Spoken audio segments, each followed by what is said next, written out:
Welcome, welcome. This is the 18th debate for Backyard Skeptics and Christian Toastmasters.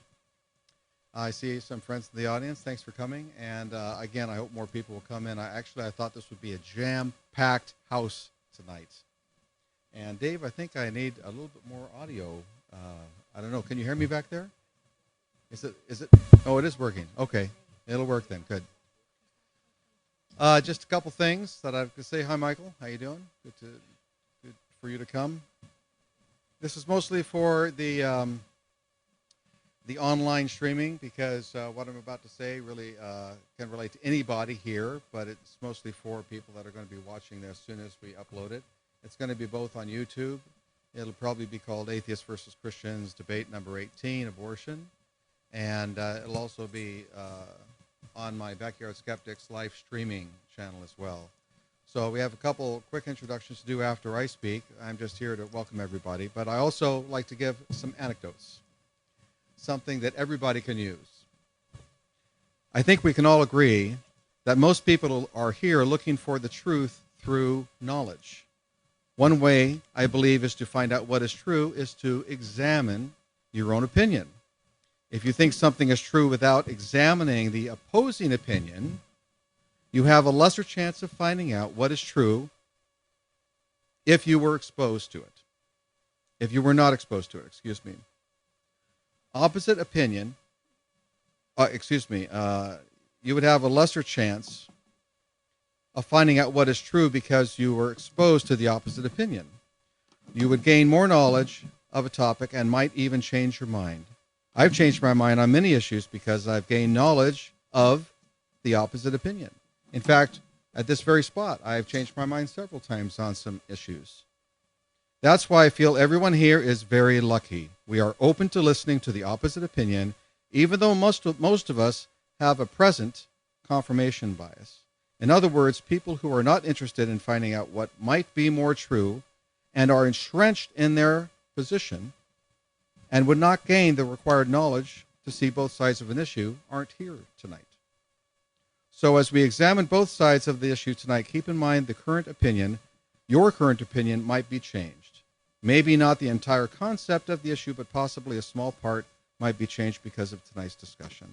The bottom line here is that it is more likely that you will find truth because you gained more knowledge by listening to a contrary opinion. And as many of you know, I'm the atheist side. I am the founder of Backyard Skeptics. And a lot of people ask me, Bruce, so what would change your mind? I have a couple different things about what would change my mind. And yes, most atheists and most skeptics admit that their mind could be changed by the production of evidence. Well, I just heard on tonight's news that NASA found an Earth-like planet in the Goldilocks zone. They found a lot of planets, but this is the closest one they've found to match Earth's Goldilocks zone, possibly water there. It's only about 18,000 light years away. So it'll take maybe 16,000 years to get there. But here's the thing, getting back to what would convince me. Let's say there are intelligent beings on that planet about where we are right now. We're sending signals out all the time. And let's say 1,600 years ago, they sent a signal that we got. So yesterday or tomorrow or the next week, let's suppose that we got a signal from an intelligent being. And at the end of their message saying we are here, it would say, and thank our Lord Jesus Christ. In the message, from another intelligent life form. Just a thought. That would give me great pause, by the way. How about you guys? Any atheists would change their mind? Absolutely. Okay, well, that would work. Okay, so I'm going to introduce Deborah Reisdorph now. Did I pronounce that right, Deborah? Yes. Okay. Actually, should I do Dave first? Dave Penrose will speak, and we will be introducing the panelists that will actually be introducing themselves. So Dave Penrose. Let's have a hand for Dave Penrose. I'm glad Bruce only spoke for a moment. That was appreciated. I believe that this is perhaps the single most divisive issue that we face in our lifetime. Whether you reside on one side of the debate or the other has nothing to do with whether you're agnostic, atheist, Christian, Muslim. It all has to do with how you perceive life and the sanctity of life. Tonight, I hope we will hear from both sides on that issue, from a lawyer's perspective to an academic's perspective. You're going to hear a lot of great information. The debate, 20 minutes, to the Christian, which will be followed by 20 minutes from the opposing side. The Christians then will have 10 minutes of rebuttal, followed by 10 minutes of rebuttal for the other side. We'll then have a short break, then we'll have a half hour of question and answers, and then we'll have a wrap-up. Christians first, atheists last. Do we all understand the parameters? Each debater is going to introduce themselves, starting with Deborah Reisdorph.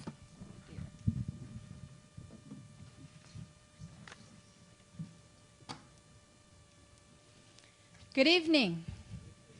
I'm Deborah Reisdorph. I'm a local attorney. I am the president of Christian Century Toastmasters Club that is hosting the event tonight, and I am honored to be a debater on this very important topic. And I'm so happy to see each and every one of you. In fact, when I first heard that we were going to do this topic of abortion, I thought, that's easy. Shouldn't we all be on the same side? Well, over and over, I have heard the backyard skeptics ask this question. How could a loving God allow the death of an innocent baby through disease or violence? And my question to you tonight is, how can another human being intentionally cause the death of an innocent baby through dismemberment for selfish reasons just because we call it abortion? What is abortion, and what is it that's being aborted? Those are the questions we're going to talk about tonight. And as Supreme Court Scalia would say, I'm not here to attack any person. I'm here only to attack it. The young girl was just 14 years old. Her boyfriend, he was 23. She missed her period. She was sick for over 10 days. He took her to Planned Parenthood, and yep, they confirmed she was pregnant. Within 10 minutes of walking in that building, that young girl was scheduled for an abortion, and no one told her what an abortion was. There was just one problem. A parent needed to sign for that abortion. Oh, I can't tell my mom, she said. And in fact, my dad has been out of my life for so long, I don't even know where he is.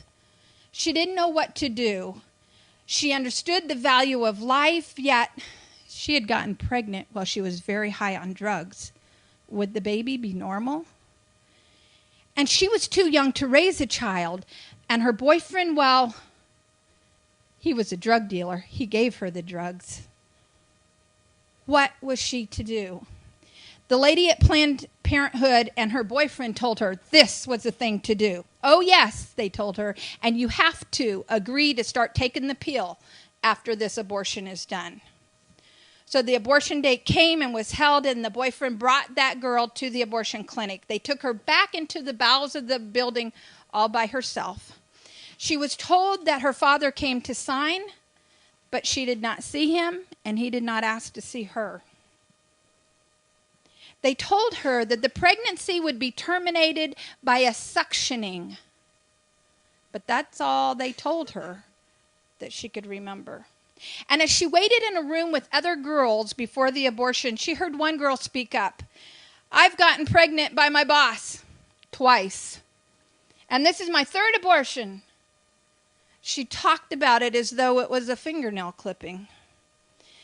This young girl doesn't remember what happened to her after she heard that conversation.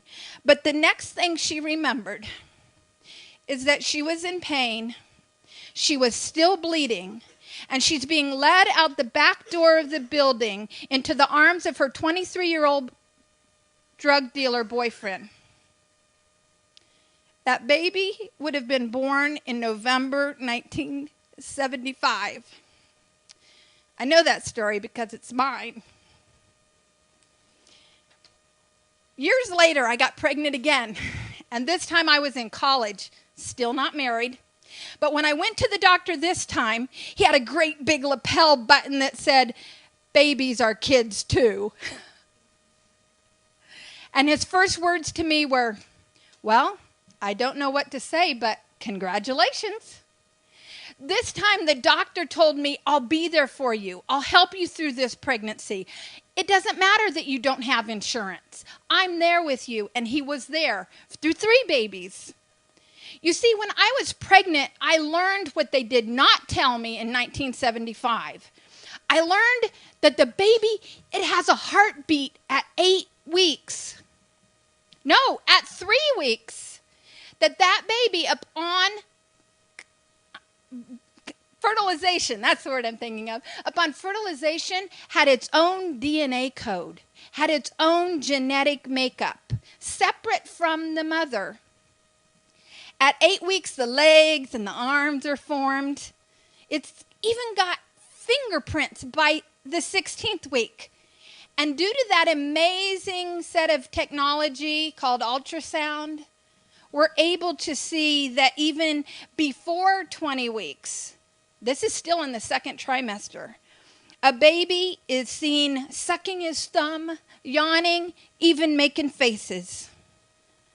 At the break, I want to show you a video about how that abortion happened. Did you know that before 8 days after fertilization, the baby or the cell comes into the uterus and it starts to fit itself in there? But it would normally be rejected because it's a foreign being. That embryo excretes chemicals that minimize the immunity system of the mother so it will not reject it. I learned that the baby inside me was alive from the very start. It wasn't just a blob all the way through the pregnancy like they told me as a teenager, and I began to learn the truth. Now, what is abortion? Abortion is an intentional death by dismemberment of a living, unique baby child. A birth delivers a live baby, but an abortion delivers a dead baby. Both are delivered. And in the case of abortion, the baby is suctioned from the mother's body, often piece by piece. These are the words of the historical president of Planned Parenthood, the first African American president who served from 76 to 96. I think we have deluded ourselves into believing that people don't know that abortion is killing. So any pretense that abortion is not killing is a sign of our ambivalence, a signal that we cannot say yes. It kills a fetus. You see, in civilized society, a legal act that subsequently results in a harm to another human being, particularly a person incapable of protecting themselves, is a crime. So let's say, for example, to smoke is legal, right?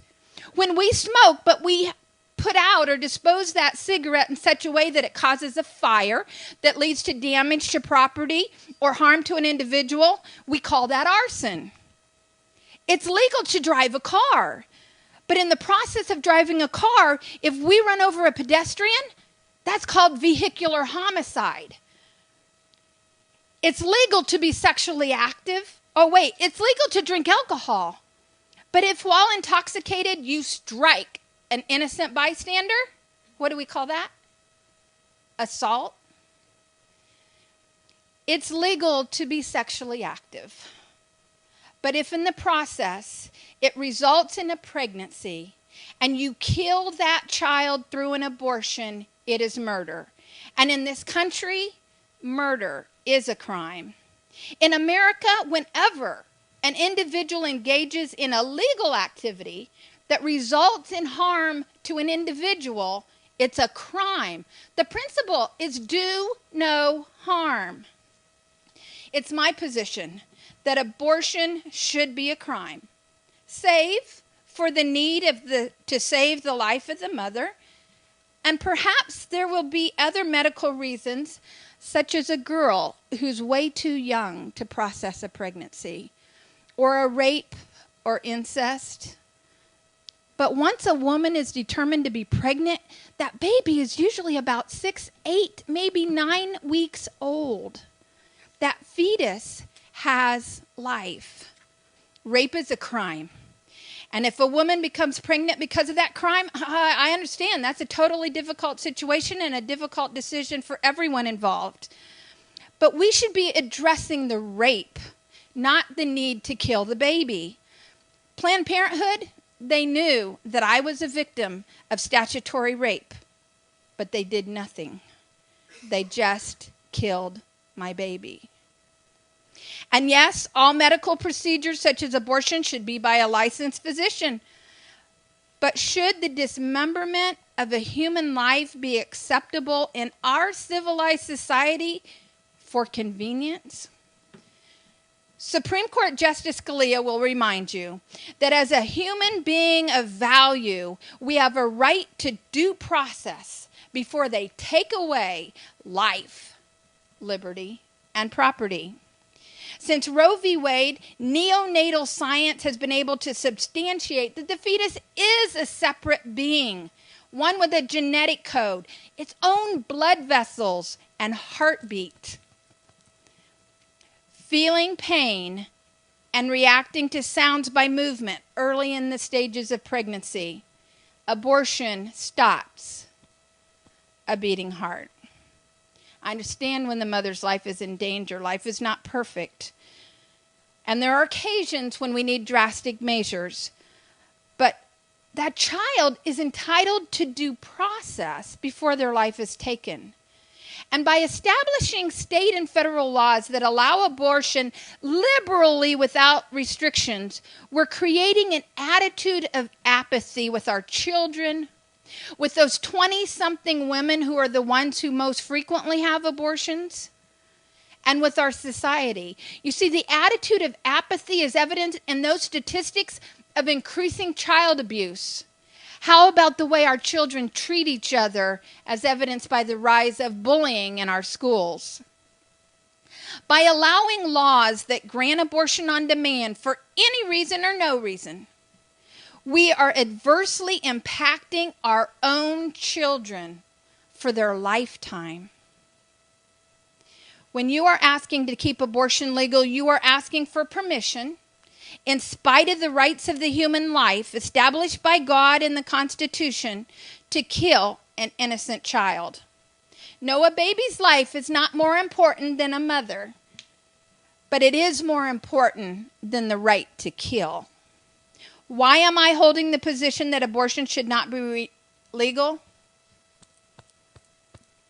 Abortion stops a beating heart.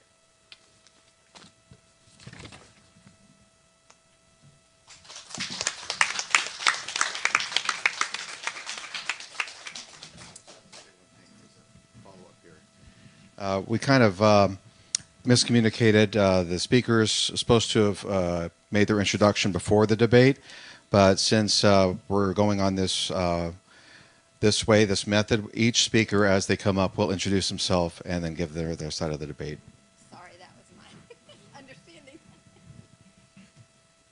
Good evening. Whoops. Is it on? Oh, good evening. Thank you for coming. I'm Bev Selnicki. I'm president of Crusade for Life, an evangelical organization that started in 1971. Our founder was Don Smith, who produced The Silent Scream. And we have been active in abortion or pro-life since that time. Tonight, I would like to share two worldviews. There are two worldviews. One encompasses a God who is all-knowing and created the universe and everything in it. The other says that the world came into being on its own through evolution or some similar theory. These very different worldviews color everything we believe, as well as how we live our lives, with our morals, what our morals are, and consequently our belief system concerning social issues such as abortion.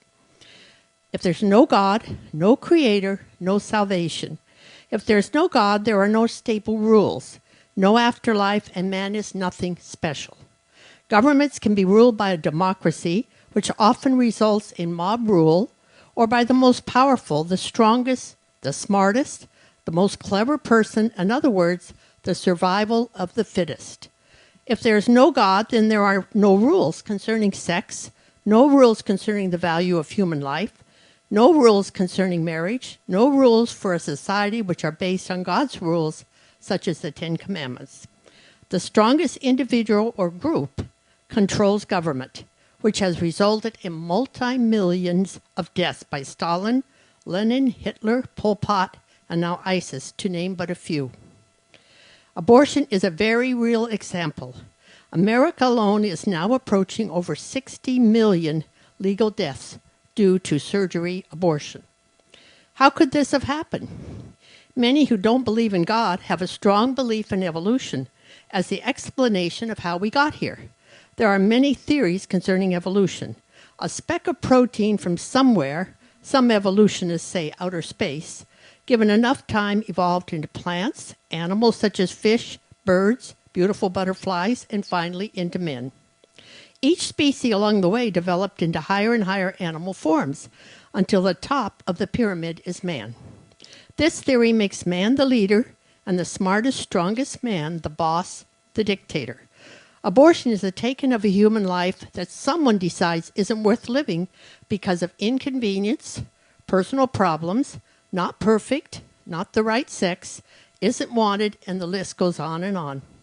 The preborn are the victims of the mentality that might makes right, and utilitarian ethic takes over. What is good for me is all that matters. In countries where abortion and physician-assisted suicide are legal, parents can determine even after birth that their newborn isn't what they want, and the new child can be killed, as well as the elderly, handicapped, and sickly. In Holland, people carry cards in their wallets saying, "Don't euthanize me." In contrast, what should a country who follows God do? Yes, there is a God, the Creator, the Lord. If there is a God, we must look to His Word for the rules of life. God made us human and special in every way. We are given instructions to take care of animals in the earth. We are given the Holy Spirit to guide our lives. We are made in His image. Dignity of man is intrinsic, not attributed. Let's look at God's Word. In Genesis, it says, "In the beginning, God created the heaven and the earth." God created man in His own image. God saw that all He had made, and it was very good. How does God say we should treat His children? In Kings, it says, "And they forsook all the commandments of the Lord their God, and they burned their sons and daughters as offerings. Therefore the Lord was very angry with Israel and removed them out of His sight." So the people of Israel were taken from their homeland into exile in Assyria. In Leviticus, the Lord spoke to Moses, saying, "Say to the Israelites, any Israelite or alien living in Israel who gives any of his children to Moloch must be put to death." Word of the Lord came to Jeremiah. "They sacrificed their sons and daughters to Moloch, though I never commanded, nor did it enter my mind that they should do such a detestable thing and so make Judah sin." Now, on the surface, it would seem that these verses are irrelevant for us today. However, did you know that last year in this country, over 1.2 million babies were sacrificed by their parents? They weren't cast in the fiery mouth of Baal. They were aborted instead. The results were the same. They were all very innocent. They are all very dead. We as a nation are guilty. Since Roe v. Wade, January 22, 1973, our laws have allowed the legal killing on demand of innocent preborn human beings from the moment of conception through all 9 months of a pregnancy. What did God do to His people? Ezekiel writes, And the nations will know that the people of Israel went into exile for their sin, because they were unfaithful to me. Could sacrificing their children to Baal be that sin? I think so. And what did Jesus, the Son of God, say about how we should live our lives? Matthew quotes Christ. Think not that I have come to abolish the law and the prophets. I have come not to abolish them, but to fulfill them. Beware that you don't look down upon a single one of these little children, for I tell you that in heaven their angels have constant access to my Father.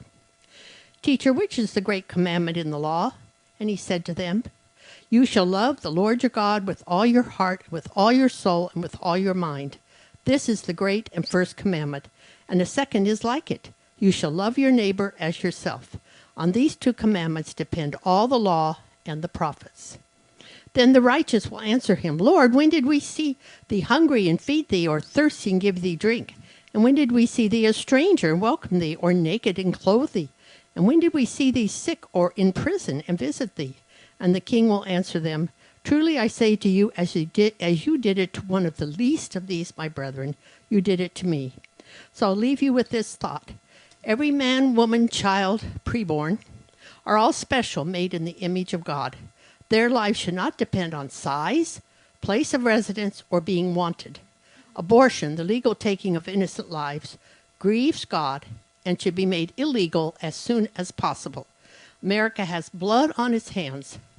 Paul writes in Galatians, Do not be deceived. God cannot be mocked. A man reaps what he sows. Can we really think that God will not punish America? Psalm 8 sums up our importance to God and to God's creation. O Lord, our Lord, how majestic is thy name in all the earth. When I consider thy heavens and the work of thy fingers, the moon and the stars which thou hast ordained, what is man that thou dost take thought of him, and the son of man that thou dost care for him? Yet thou hast made him a little lower than God, and dost crown him with glory and majesty. Thou dost make him to rule over the works of thy hands. Thou hast put all things under his feet, all sheep and oxen and beasts of the field, the birds of the heavens and the fish of the sea. O Lord, our Lord, how majestic is thy name in all the earth. Please help yourself to the material we have on our table. Thank you.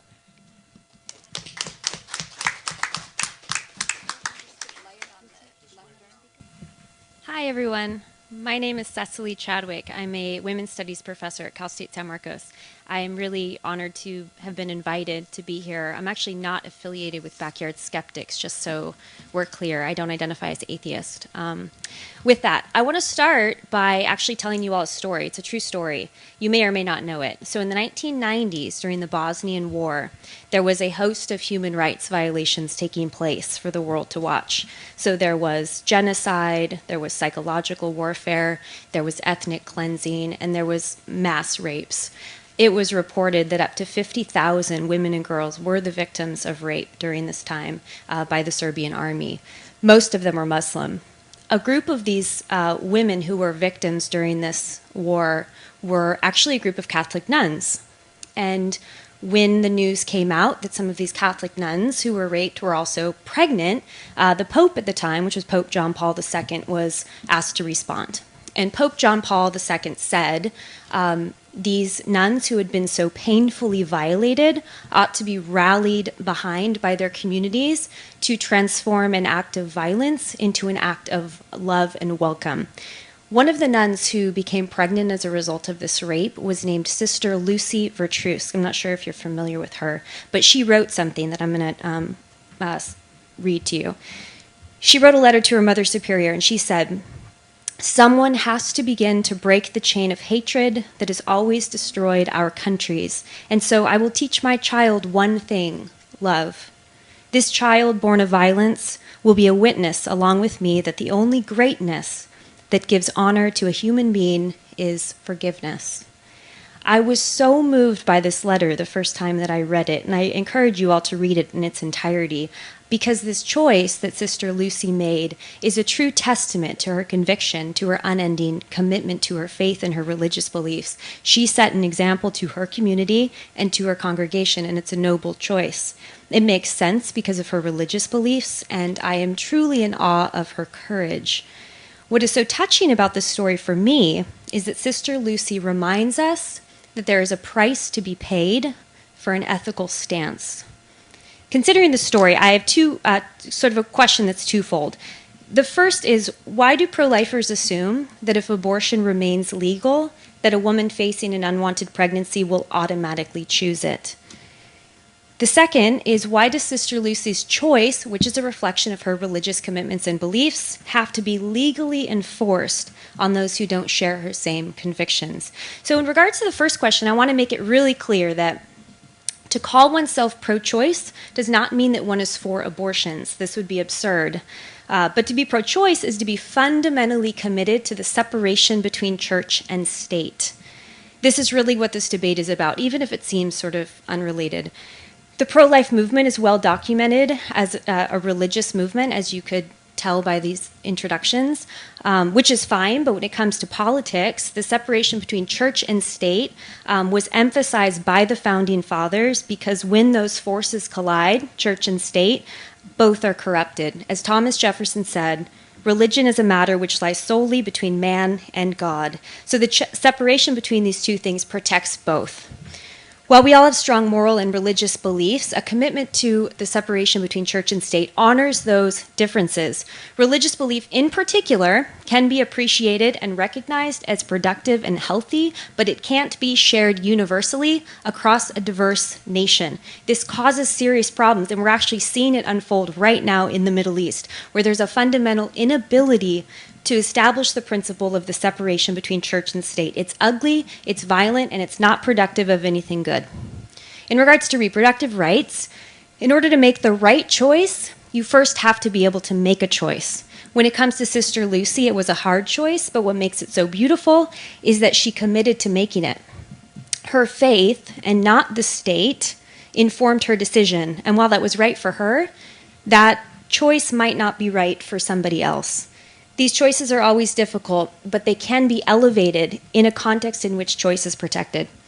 In regards to the second question about the enforcement of one's religious beliefs through law, in other words, the inclusion of contraception in one's healthcare plans, we ought to ask ourselves, what type of societies take choices away from their citizens when it comes to healthcare, reproduction, and religious belief? And the answer is authoritarian ones: Iran, Saudi Arabia, and North Korea, as a few examples. And isn't this exactly what we're fighting against when it comes to ISIS? China is another example where in just 3 decades, the one-child policy that they have enacted has led to a rapidly aging population and a declining workforce, putting a large strain on healthcare and social services. So making abortion illegal in the US is effectively the same as the one-child policy in China. I hate to be cliche about it, but if you're against contraception, don't use it. And if you're against abortion, don't have one. Again, Sister Lucy reminds us, and this is the heart of what I want to point out tonight, that there is a price to be paid for an ethical stance. And when we talk about reproductive rights in the American constitutional context, the price to be paid for separating church and state is the existence of abortion, as uncomfortable as that is for all of us. The outcome, though, is more freedom for individuals, the preservation of our families, and more power within our communities to determine our reproductive lives. Interestingly enough, religious conservatives seem to understand this price to be paid in the context of war when folks say freedom isn't free. This is what they're talking about.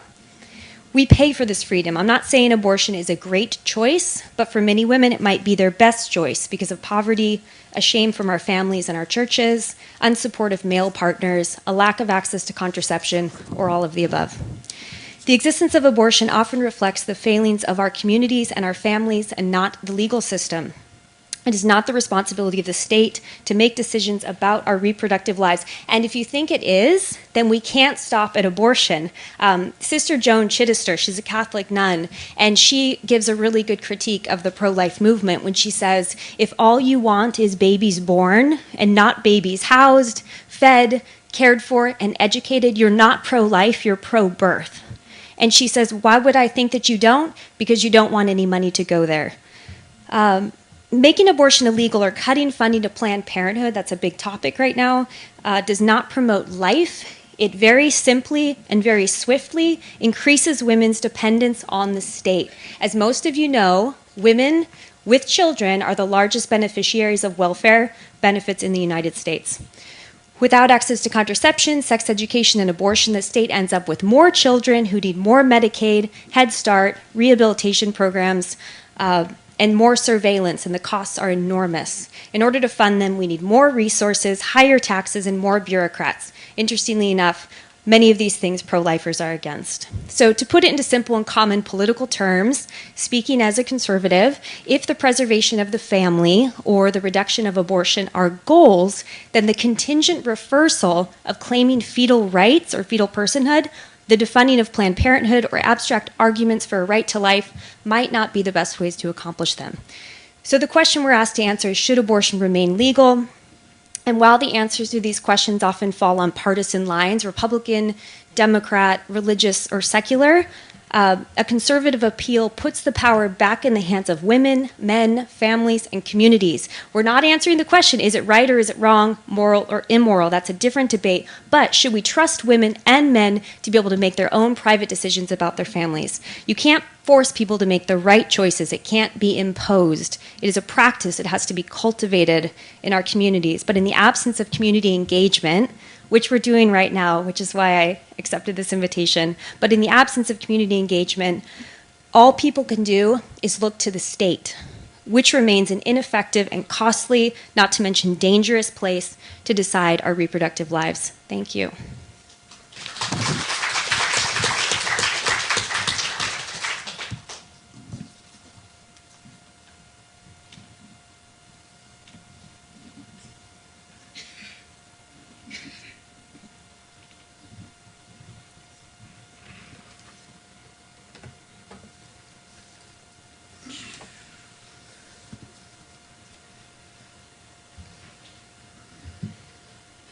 Hi, I'm Revilee Lake. I am with the Backyard Skeptics. I've been here before, so some of you are familiar faces. I am a humanist and also an atheist. So without any further delay, I am also pro-choice, and I will now begin. Okay, one of the things I did want to start out with is that abortion, while it is certainly a very divisive issue here in this country, it is also something that has been woven throughout history going back for 5,000 years. And that is something that seems to be news to a lot of people. This is a topic that is typically has been left to women, and it's something that has in the past always belonged in the sole ownership of women. It has always been an issue that for the most part men stayed out of. You know, in other countries, this was something that they pretty much left in the whole area of, this was left to things like menstrual cycles and childbearing, and it was almost like it was typical of doing housework too. Going back literally thousands of years, this was as common as it was left to the women to, how many children are we going to have? You're going to decide. How many, how much, housework's going on? This is for you to decide. What's going on here? Men stayed out of it. It's like here in this country, it's a big deal because it was made a big deal back in the 1970s. And it's almost a wonder as to, if you were to think about it, why did it suddenly become a big deal? One of the things that even the churches don't understand is that back in the 1960s, we had very large churches, Southern Baptist Convention, we had the Presbyterian, Lutherans. All of these churches were involved in actually helping women get abortions, getting abortions the safe way. Deborah, I'm very sorry for what you went through, because that's tragic. And they should have been held responsible, especially for you being as young as you were. But there were churches that were helping women get safe abortions, get there and make sure that they were okay. And this was something that should have been going on with more organizations. But prior to the 1970s, churches were actually helping women because this was something that they needed. It's not that it was like okay and this was something that that, was a casual decision. It's just that these are procedures as necessary as contraception is. And the fact is that sometimes these things happen. It doesn't mean that everybody takes it as if, I'm pregnant, so, I'm just going to go get an abortion. It's not that simple. But the fact is that women do find themselves in positions where it's not always an easy decision to just say, I'm going to have this baby. Some women have health issues. Some women are in circumstances where they have a lot of kids. They don't have a whole lot of money. They have jobs. They don't necessarily have, considerate employers. They don't always have their, in poverty issues. There's a lot of things going on that make the decision very hard for a lot of women. And it's not an easy decision, but that doesn't mean that they're taking it casually.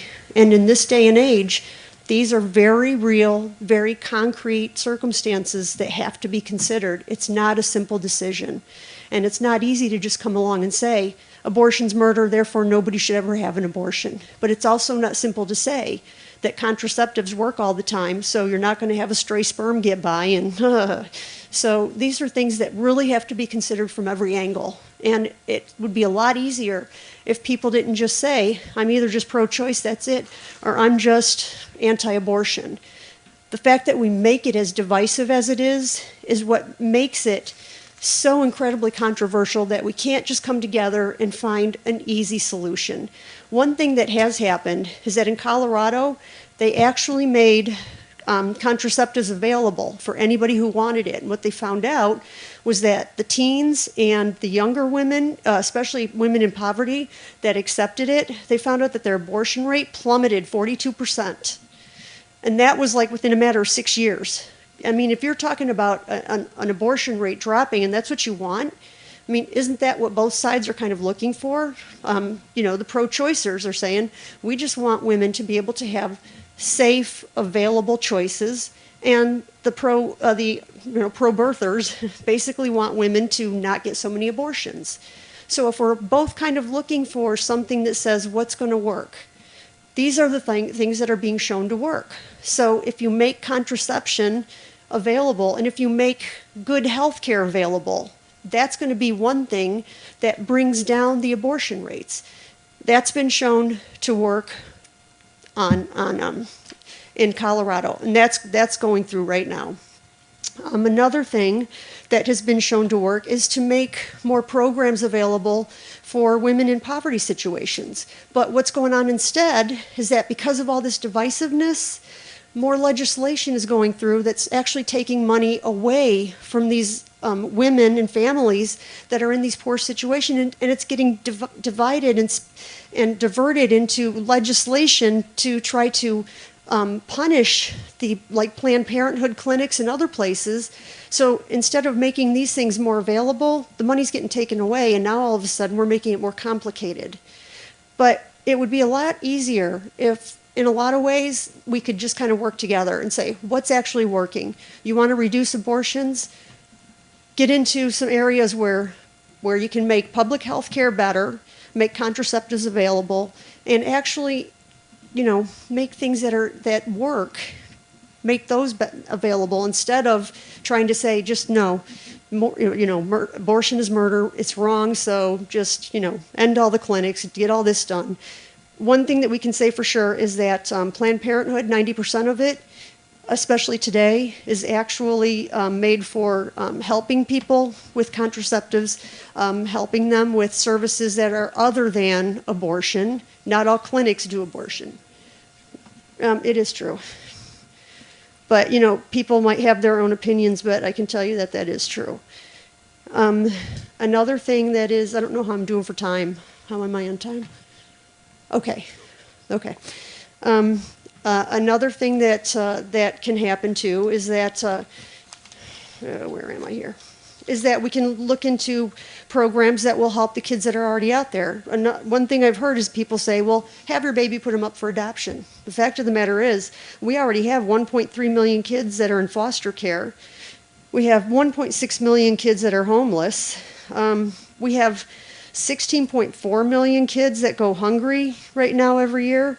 Actually 21.5 million kids as of 2014. So it's like, we already have kids here in America that are starving. We have kids that are already in foster care that aren't getting adopted. So it's like, how many more kids do we want to pile into that system? It's like we already have kids that want homes that aren't getting them. So if we just try to tell women, have your baby and put it up for adoption, that's not going to work. We already have plenty of kids there that aren't getting adopted. So that kind of a situation seems ludicrous to consider. As far as some of the other situations here, what do we have here? Oh my gosh, yeah. Here are more situations. 1 out of 3 women here in America is abused. So we've already got situations here where we have women who their families are in risk of domestic violence. And you want to tell these women, have your baby, bring it in so that this baby can get abused just like you and the rest of the kids? It's like, I'm not saying that all of these things are excuses, but I am saying that there are plenty of people in circumstances that you know nothing about. So to judge them and say, hey, have the baby, bring them into this, is like, no, we don't know anything about them. And one of the things that we already have here is that we've already had a consensus that you would allow for situations of the mother's life is at risk, the kid's too young to have a baby. There's these situations where we've already said, we'll allow for this. So in a way, you're kind of pro-choice. It's like once you've already said, I'll allow for certain situations, you've allowed for pro-choice. And if that's the case, then why don't you just allow for the mother to make the decision? Because who knows better what's right than the person who's there, who's having the baby, who's found out she's pregnant, and who's going to know what better than to let her make the decision. Let her and her physician decide what's best for what's going on. If they're there, they're going to know, I'm in this situation, either I have this health concern, I'm in this situation, either I'm the one who's in the middle of a domestic violence situation, I'm the one who's got this going on. But there's too much to consider that we don't know anything about. So my only situation there, my time, okay. My only thing there is that it's not for us to decide. The Supreme Court has already said it's a matter of privacy between the woman and her physician. And if it ever comes up to anybody else, they'll say that again in the future. But for right now, it's between the woman, it's between her and her physician, and it's up for her. So legally, there's nobody else involved. And I would just leave with that thought that unless you think you know something more than she does, it's not up to us.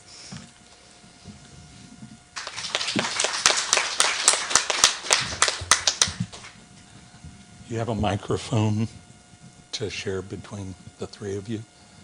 It's 10 minutes to response and Bob response. will handle that for us. Okay, a 10-minute response from this side. My name is Bob Selnicki. I'm with Life Priority Network. Back in the late 60s, actually early 70s, I'd come home. I'm an aerospace engineer. I'd come home from work and my wife would say, do you know how many abortions there were in Los Angeles last year? I have no idea, hon. 60,000. My, that's interesting. What's for dinner? A couple of weeks later, another time. Do you know how many abortions there were in California last year? And I was starting to get the picture. Something's going on here. No, hon, I don't know. And frankly, I didn't tell her I didn't care.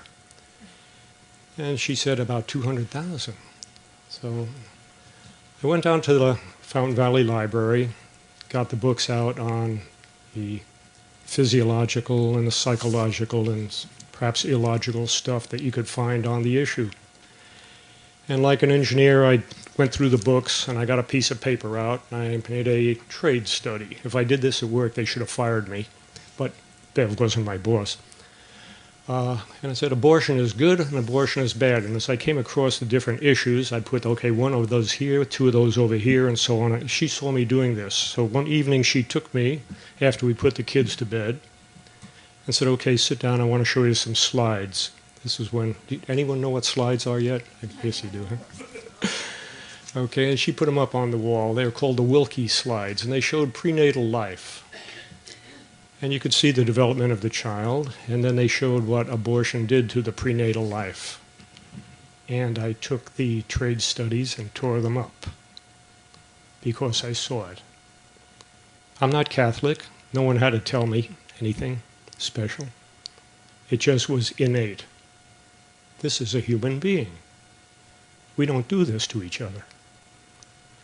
So the issue then is brought to us today, should abortion be illegal? So on the first chart, I guess perhaps we jumped ahead a little there. I was going to go through the first phases, but yeah, that one, please. All right. This is important because there may be some of you in the audience that this message is too late for, and perhaps you might be considering an abortion. Not that this justifies that consideration, but know that forgiveness is available, even for an act as final as killing a child, your own child. And this goes for men too. Not really the first party to be at the clinic, but certainly understanding at some time in their life, that was my baby. I brought that into existence. It wouldn't be here if it weren't for me and its mother. So godly sorrow brings repentance that leads to salvation and leaves no regret, but worldly sorrow brings death. See what this godly sorrow has induced in you, produced in you, what earnestness, what indignation, what alarm, what longing to see justice done. And this was, of course, Paul talking to the Corinthians, commending them that they did indeed turn to God for forgiveness and rectification of a problem that had arisen in their church.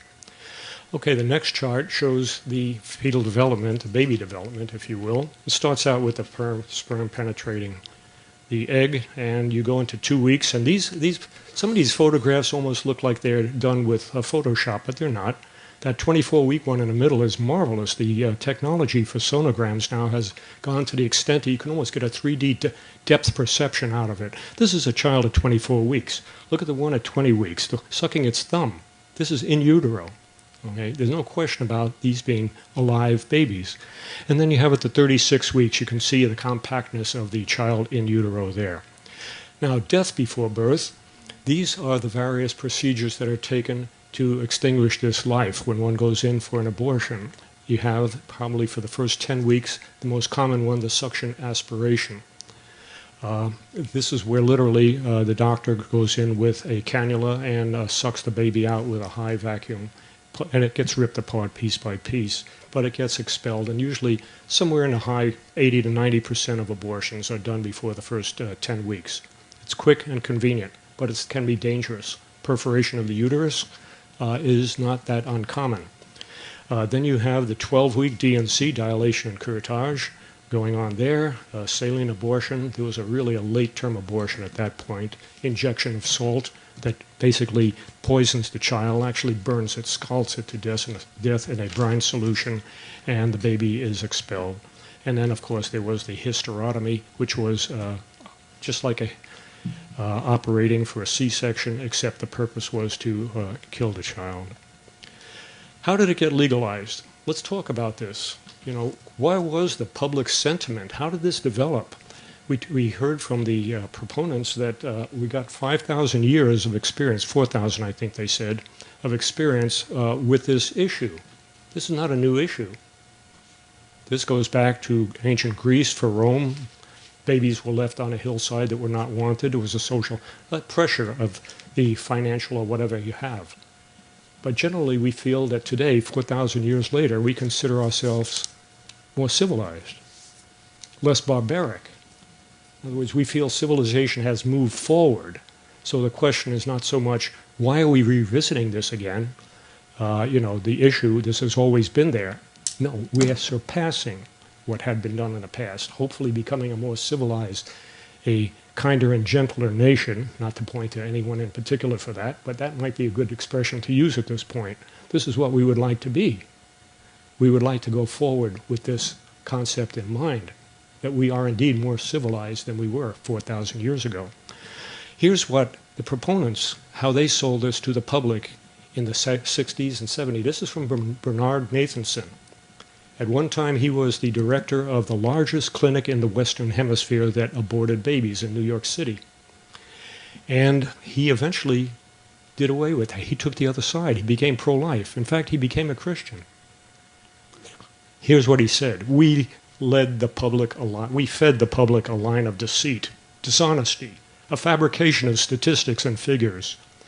We succeeded because the time was right, and the news media cooperated. We sensationalized the effects of illegal abortions and fabricated polls which indicated 85% of the public favored unrestricted abortion when we knew it was only 5%. We unashamedly lied, and yet our statements were quoted by the media as though they were written in law. That was the predecessor for this. What caused us to go into this mode? Well, you could go back a number of years and start adding up the things that happened in America and around the world, but let's stick to America. Marriage has always had the benefit of having a stable husband and wife relationship to raise children that come from that union. That is the building block of civilization, the stability of the family. And when no-fault divorce started to come in, that started to dissipate. Okay? There was still, however, the problem of when a woman becomes pregnant, where is the guy to take care of the child? So marriage still was fairly well intact. Entered the 60s with feminism. Well, before that, contraception became legal. Okay, now here's an out. Of course, this was intended for married couples, but of course quickly spread to unmarried couples. And it was predicted very quickly, because of this, it will ultimately lead to abortion, because the issue will become, what do you do when you have a failed contraception? A friend of ours, his niece, is a pharmacist. And he asked her to look into contraceptives. And if you have had any medications, you know there's a little piece of paper that comes with it, and it's got to be legalese to the nth degree, because the pharmaceutical company wants to make sure you don't sue them for something that might go wrong. And they list all the things that could go wrong or that could happen if you take that medication. Are you familiar with that? I trust you are. Well, his niece brought him, I don't know, dozens and dozens of different contraceptives, pieces of paper from the pharmaceuticals. And every one of them had the proviso or the statement, this may lead to an abortion. Your pregnancy may be aborted. So to casually throw out or put out in front of the public, hey, we've got to go with the contraceptive route, it's much more humane, it's probably aborting. So we have contraceptives in the 60s now available. And feminism was on the rise, but free sex was big, if you recall back at that time, if you happen to live at that time. Universities, it was a big deal. It was common. It was growing every day and compounding itself. So this is what Nathanson said, the time was right. It was right to go the next step and say, okay, here's your bottom line. Here's your final answer. And he switched sides, if you have that next chart. Thank you. And he himself saw that. In fact, he said, doctors were coming to me and they say, I'm having nightmares doing this. I'm having dreams about aborting babies. And he was seeing changes in the makeup of the people that he was employing as a result of this job they were doing. Let's go now that it got passed. And there were two very important cases that came down, Roe v. Wade and Doe v. Bolton. Roe v. Wade basically said, okay, Jane Roe, you can go ahead and have your abortion. And in fact, you can have it up to term. It's abortion on demand. You're at 10 minutes. So time's up? Yep. Okay. Bottom line is, why do you make it illegal? Because of this. This is Auschwitz, or one of the death camps in Germany. And when they had the doctors' trials, okay, it said, I did nothing illegal. That's the bottom line, folks. You got to make it illegal to stop the killing.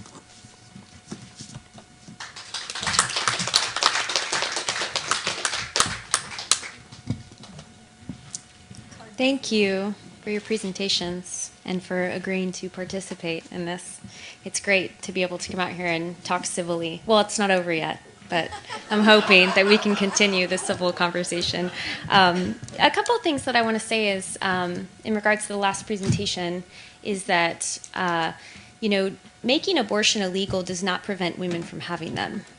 It just makes it more dangerous. And the women who are most susceptible to making abortion illegal are poor women of color. The theory and the data match here.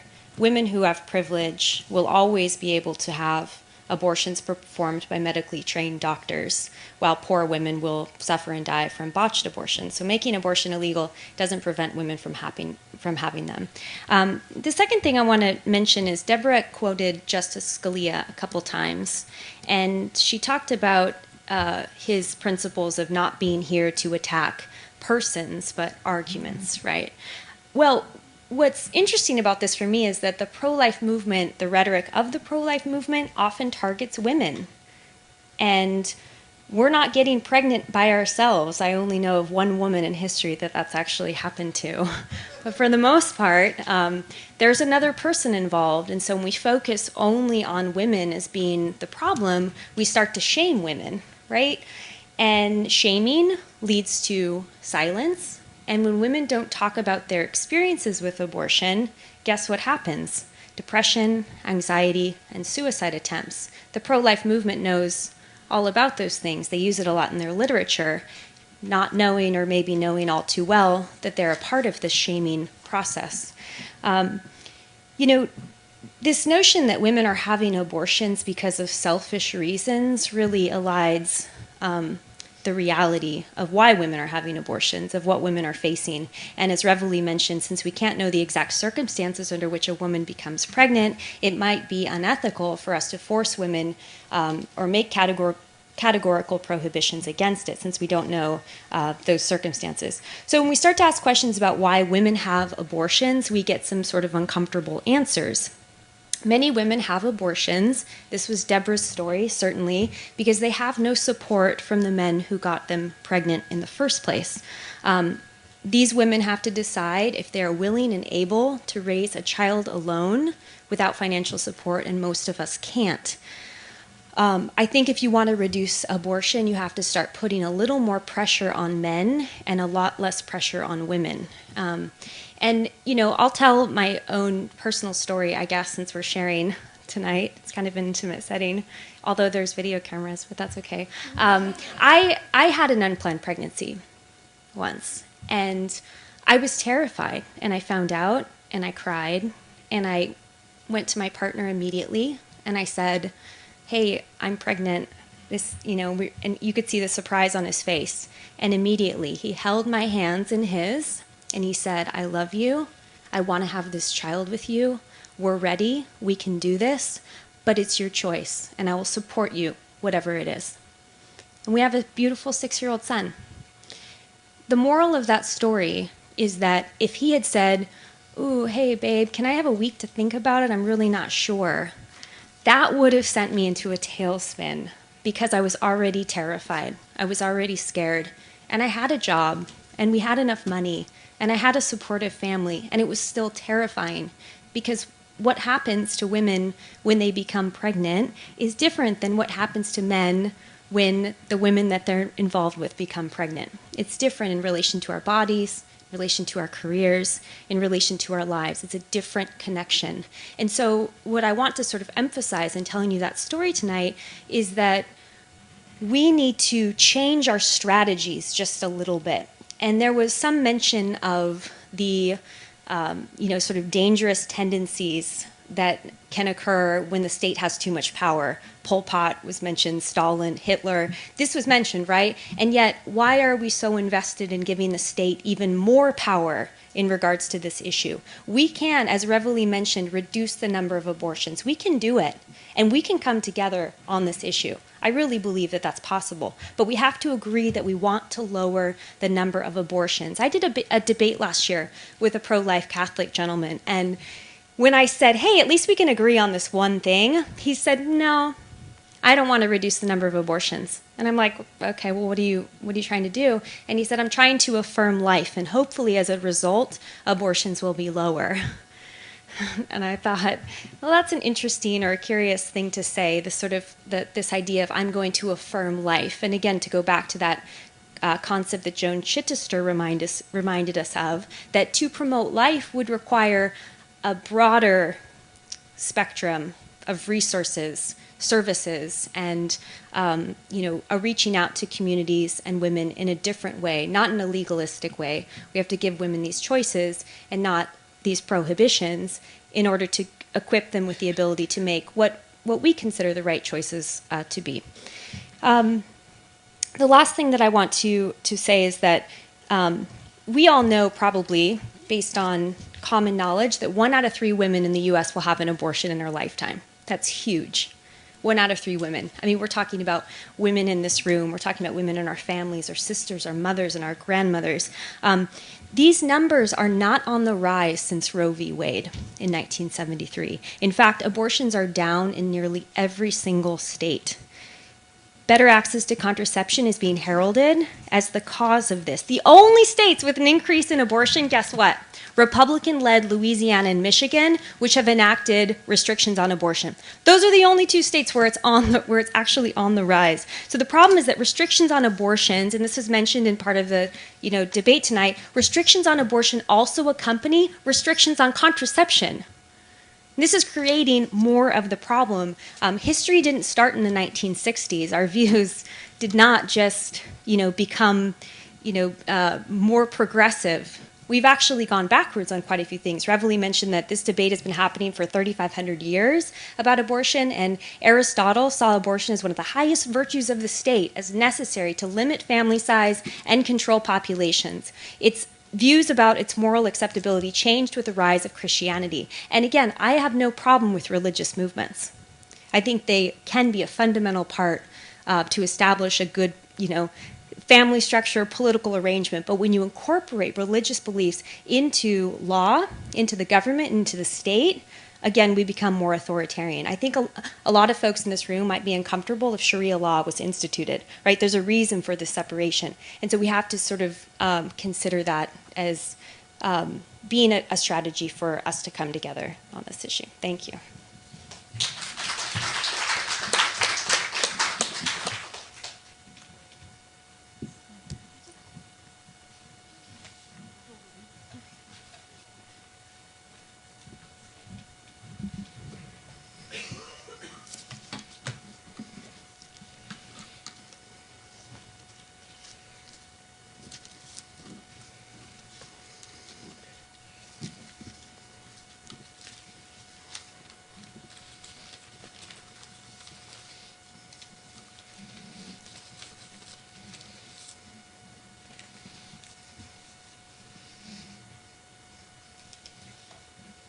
Okay. One of the things I wanted to go back to was correct some of the misperceptions that were given first, especially about the abortions. First of all, perforation of the uterus is very uncommon, so that was very false. Actually, abortion is much safer than giving birth is. It's actually 17 times more safe, and a lot of women actually receive medical abortions now. They don't do the suctioning and all that stuff. There are a lot of things that are much different now about it. It's far more safer, and it's typically done before 8 weeks. That is true. So there are a lot of things about it that a lot of misperception and a lot of misconceptions are given out there, and it's actually a shame because it does scare off a lot of women. There are a lot of websites now that are devoted to giving out real information so that people understand what's really involved in it and what really goes on, so that there is more reality, more facts given out, and so that people understand what's really going on. Because the whole thing about what becomes divisive is that people try to make it ugly, they try to make it scary, and they try to put this image out there that makes it this almost violent, gives it this almost violent face.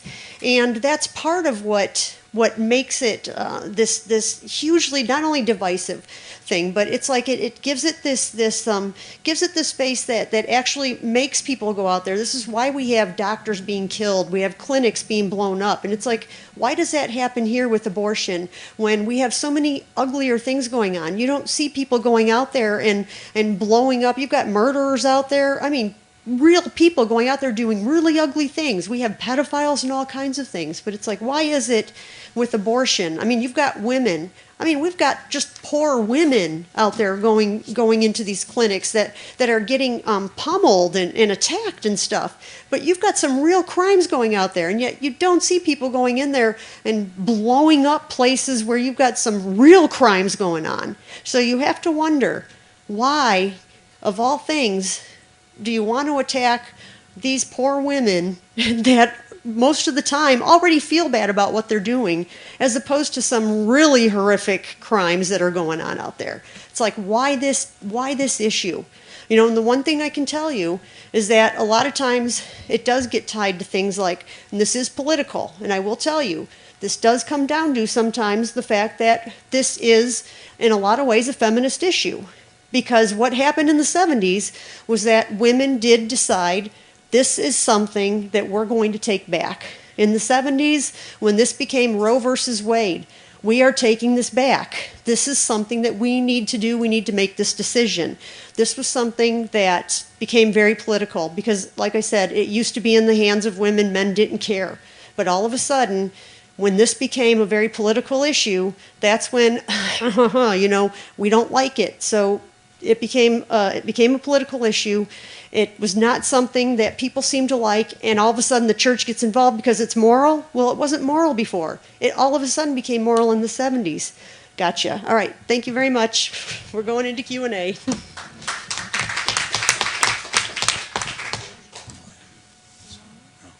We're going to take a 5-minute break, and we'll come back and we'll set up for question and answers, and we'll put some guidelines up on the screen as well. Okay, this is to one of the Christian side, because I believe the other ladies brought up the point about the separation of church and state, and to my knowledge it was misstated, so I'd like the Christians to explain what that really means, what the purpose is of that separation of church and state. Yeah, some of you might be very well aware of this. The situation occurred from Danbury Church in Danbury, Connecticut, a Baptist church, if I understand it correctly. And they were concerned about whether the government would have a church-state, a church of state, like they fled from England. In England, you had to belong to the Church of England, or you were considered an enemy of the state to a degree, and that's why the Pilgrims came over here. So the question was, and arose in Danbury, and they questioned Thomas Jefferson, who was president, and said, what's the situation here? Do we have that or not? And he assured them, no, there would be no such thing as a state church in America. There would be a wall of separation to prevent that. That wall of separation was misused and misapplied in 1948 by the Supreme Court, and misused ever since. The point is, it's a one-way wall. It prevents the state from interfering with you in your religious beliefs and in your religious proclivity.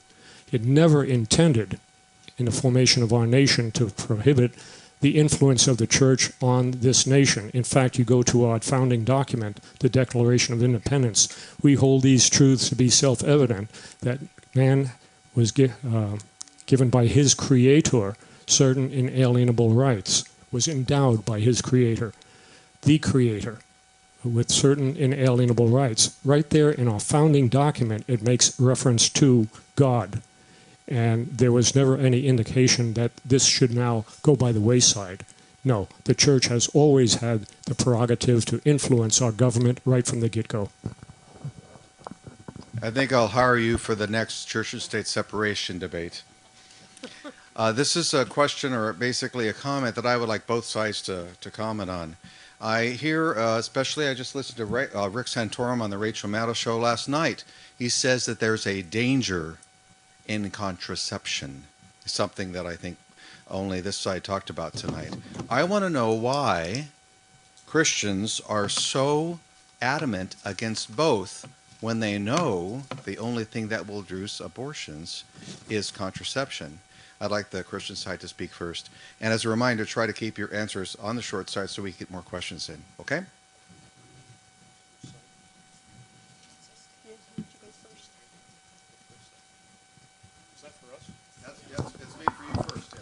Yeah, I'm sorry. Perhaps you missed my comment, or I did not convey it properly when I spoke. But contraceptives can be abortifacient in themselves. In fact, that was the point I was trying to make.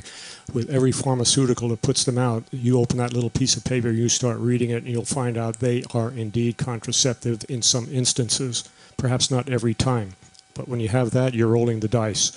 Okay, you take a bottle of pills, and maybe they're aspirins, and you put one cyanide pill in there. It might be only 1 in 100. Would you chance taking that in the dark?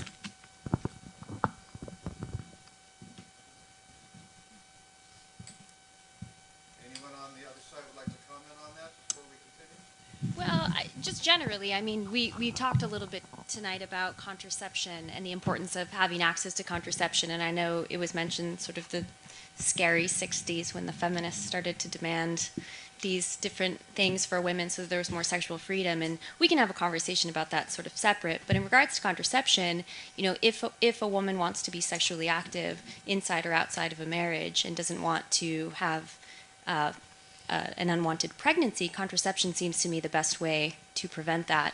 There are contraceptives that are not abortifacients that could be considered, but it seems that this sort of like prohibitive stance is more about controlling women's sexuality than it is about preserving life. And that's what I'm concerned about as a feminist, because controlling women's sexuality, and I'll mention the sexuality of children vis-a-vis the Catholic Church, has always been central to old religious political power. And that's created a lot of problems within the church, and it's created a lot of problems for women. So contraception, I think, should be uncontroversial. May I make a comment?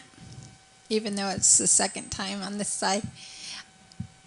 Individually, I agree with Professor Chadwick that there are good uses for contraceptives, and contraceptives that prevent that abortion or prevent the pregnancy, prevent a life starting, I think are perfectly good and should be used because we are relational people. We should have the ability to be relational without having the results of children every time we want to be relational. So I agree with you on that context, but when a contraceptive terminates an existing pregnancy, that's where I would be against a contraception. Hi. Could both sides address the cost of abortions? Like, it hasn't been mentioned who pays for them. Is it private? Is it taxpayer or taxpayer dollars that we pay? Or is it individual? Because the cost of raising a children is one of the major factors in determining whether a woman or a family is going to have a second or third or the first one, or a teenager, you know, someone getting married at 16 rather than a more mature marriage at 25, say, when it's the perfect age for a woman to have a child. So could both sides address that? Thank you.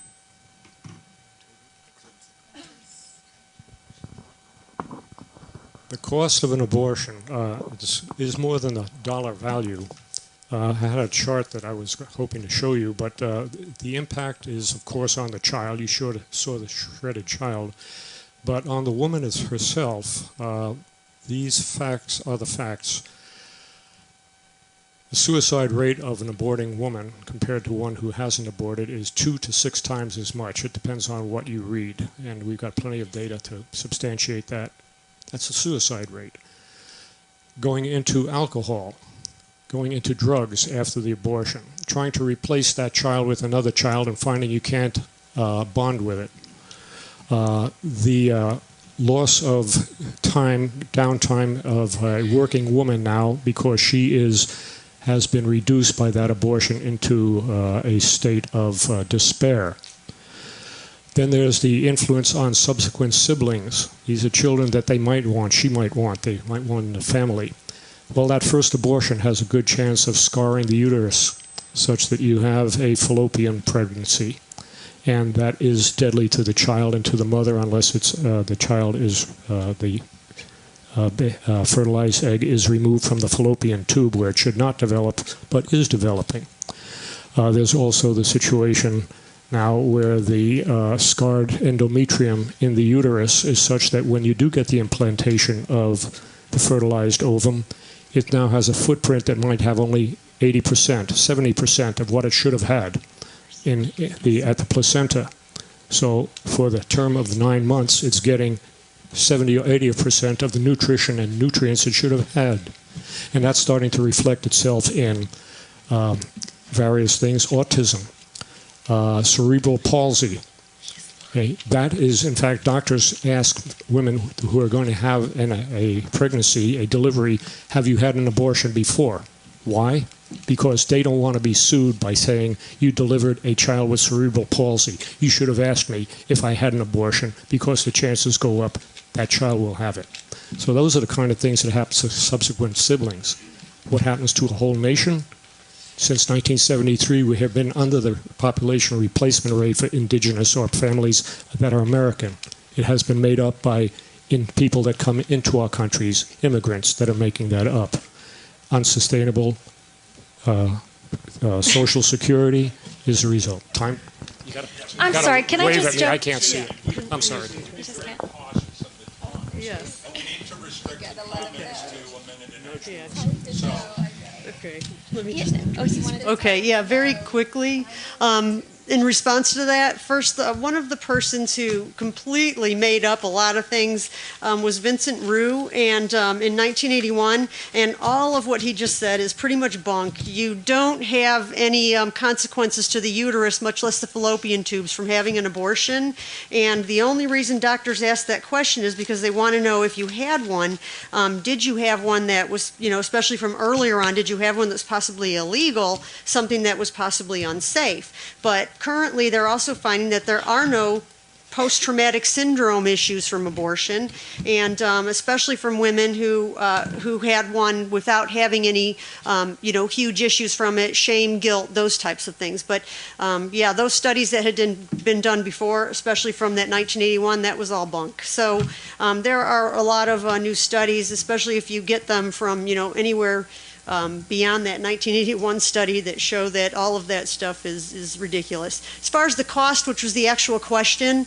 the cost is anywhere between $500 and $1,000 for an abortion. Now, it depends on if you get it in the first trimester, which is usually somewhere around $500. But if you live in a state where they put a lot of legislation into effect, and you want to get it in the first trimester, but they throw so much crap at you that by the time you're able to get the money together and you do the waiting period, you finally get there and you've just been bumped up into the second trimester, it can bump it up to double the cost. And that's when it's a problem for women in poverty. There's something called a Hyde Amendment, which prevents certain government funds from being able to help women of poverty from getting any government funds, which is why it's very difficult for poor women to be able to get any help, so they have to come up with that money themselves. Mm-hmm. Yeah, actually, first I want to go on record that I've never had an abortion. So, second, Bev, when your opening remarks, you said something about morality that actually offended me as an atheist, and that was, you basically said that without God, I couldn't have morality. And the one thing I do want to say is that I believe I'm a more moral person than any Christian, because I don't need a God to scare me into doing the right thing. But I do have a question, Deborah, and this is really my point. You seem to tactfully avoid the question of whether or not you would allow an abortion under certain circumstances. You got very close to it, but walked away from it. I'd like to find out whether you do have some circumstances where you think it could be and should be allowed. That's a very good question, and I had to deal with that question when I was a senior in law school. I was president of the Christian Legal Society, and we had placed a picture of a baby in the uterus on our picture, and the ACLU were very upset with that, and in fact one particular lady was very upset. And she kept asking us to take it down, and of course we're not going to take it down. We're trying to make a point. She put a letter up there. She had been molested as a child, and so she had aborted her baby, and this picture very much offended her, and she did not sign that letter. Well, I took the letter down, and I wrote a letter in response, and I signed my letter. And I realized that day that there's never a reason for abortion, because every child is wanted, every child is important, every child has life. And while there are difficult situations, there are people who want to raise the baby. And it was mentioned earlier that, well, we have all these foster kids. Well, those came out of abusive situations, not necessarily a child not being aborted. So I believe that there are situations when a mother's life is in danger. If a young girl, 13, 12, is raped and a victim of incest, we should not require their poor bodies to go through pregnancy. There are other situations, and I can talk more about it, but when we allow it to be feasible for any woman to have an abortion without justifying why the life of that child was taken, I think that's wrong.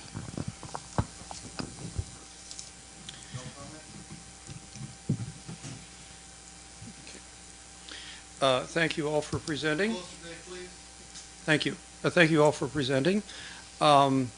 Various things that would be of interest, like the historical perspective, like the Greeks and the Romans, or the sled test that Bev was referring to in a certain sense, or the matter of legislatures and governors as to who was there or not, or whether that was a more recent development that they were Republican, for example, when they were filled with Democrats. We could take all those with a lot. But I would like to try to fill in a hole that I think needs to be. And that is, when women's suffragette movement was in its flowering stages and heyday back in the late 19th and early 20th century, as I recall, the notion of having an abortion was regarded as exploitation on women rather than that they wanted such things to occur. And then there was a sea change that occurred after that point. First, would you comment, any of you, as to whether or not the notion that I gave was correct regarding the historical perspective during the suffragette movement? And if it is correct, then what do you think caused the sea change after that to cause the sides to flip to each other? Yeah, I'll answer that.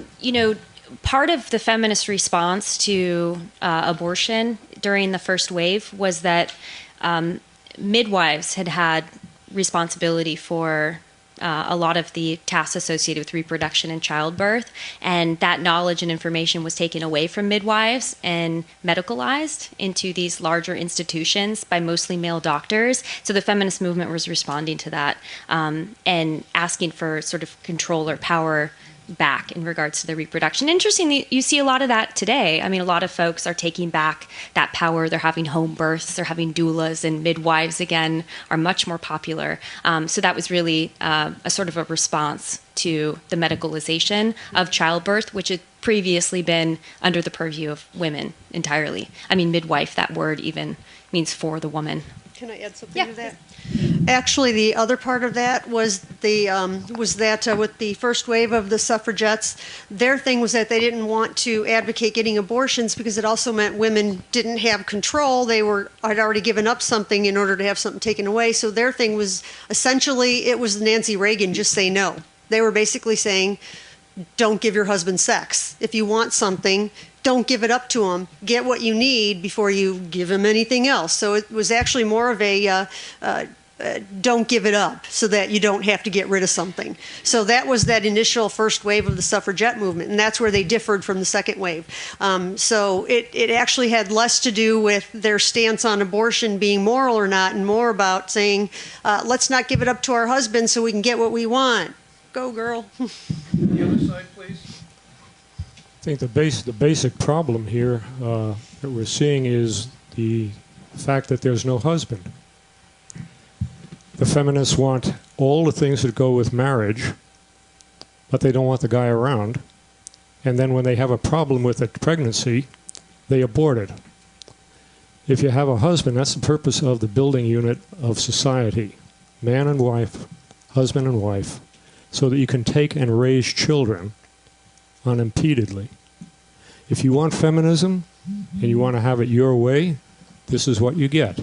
You kill your child when he gets or she gets in the way. And that's not the way human beings should live.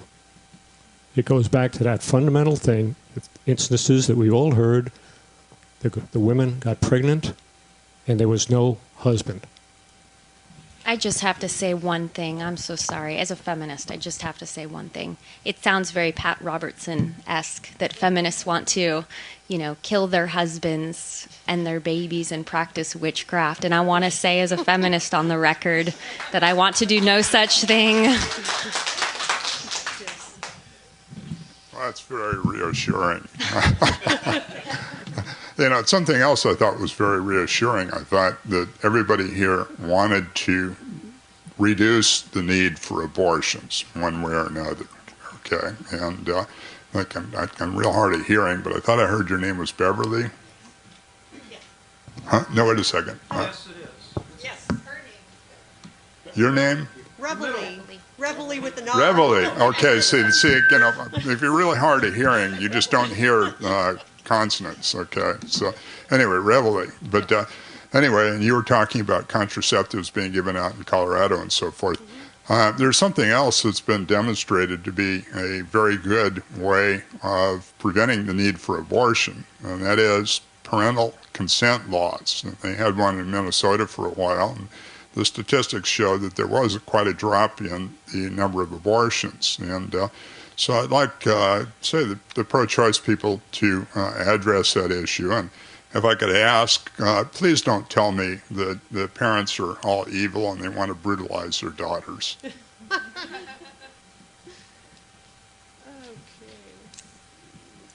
I think it's tricky. I'll say in response to that parental consent, while it might have been, conceived with good intentions, it sometimes has nefarious results because some young women who are in the position of an unwanted pregnancy don't have a lot of support from their parents. Mm-hmm. Some of them are in abusive situations, and if they have to go to their parents to tell them that they're pregnant, they're facing a potentially abusive situation, and they would rather go through with an abortion, regardless of the consequences, just to not face the wrath of their parents for first, being pregnant, and then second of all, having to have them sign a consent form. In addition, a lot of parents who have teens who become pregnant, I don't want to say a lot, but it definitely happens, they're the ones who are telling their children, you have to have an abortion.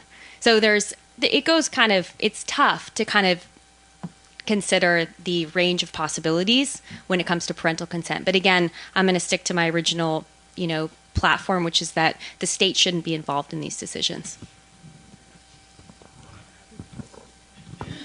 Well, I think parents should be involved because parents are the ones responsible for whatever happens with that child, especially if there's an extra child there. I wanted to correct one of the things that was said earlier along the same lines. After Roe v. Wade, abortions did grow dramatically and continued high for a number of years into the 90s before it finally started going down again. So there was a definite correlation between the growth of abortions and the right to have an abortion. We probably have time for one more. More question, and then we need to get to on this question. We had an issue about statistics. If you're just giving. Okay. Yes, 1 minute. Yes, time to do it too. In Minnesota, they invoked parental notification laws back in a number of years ago, and some very important things happened immediately. There was a drop in the very first year of about 18% of the abortions that were occurring in teenagers. By the time most recent time, it had dropped to about 82%. So when parents are notified, your predator males, which are usually in their 20s, attaching themselves to teenagers, goes away. They know the parents are going to get in on the act. The other big ticket item was it carried over into the college years of those girls. Abortions in Minnesota in college years is also going down. This is significant. This is a big deal. This is a sea change. This is a change of attitude of your people once they have that parental notification. Hi, thank you so much for all of you participating. I just want to share with you that I work for a crisis pregnancy clinic here in Huntington Beach. And one of the things that we do is we don't judge girls when they come in. And by the way, 12 years old, they don't have to have a parental concession to have an abortion, which that's not a woman, that's a child. I think we can all agree to that. And I do believe in life. I do believe that every child deserves an opportunity to live. And one of the issues that I have, and you're welcome to respond, I really just kind of wanted to comment that Planned Parenthood gets a lot of money, a lot of government money, a lot of taxpayers' money to pay for these abortions and care for the women. As a private nonprofit, we receive no funding. But at the same time, we at Horizon and other crisis pregnancy clinics like ours actually are more pro-choice than a Planned Parenthood because we explain all of their options to them. We are not activists.